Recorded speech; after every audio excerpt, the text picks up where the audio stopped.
Orasyon para sa magtutudlo.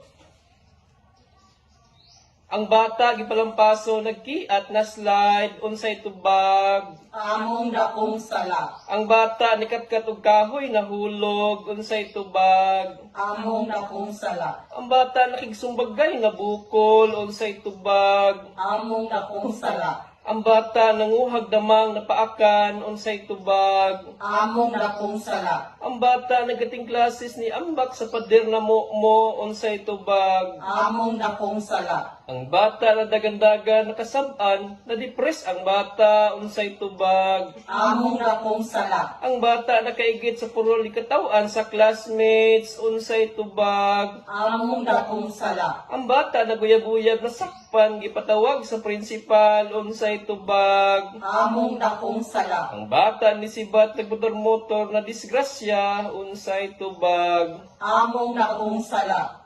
Busa nangamuyo kami kaninyo mga ginikanan, nga ang mga sala sa inyong mga anak, kay among sala, among dakong sala.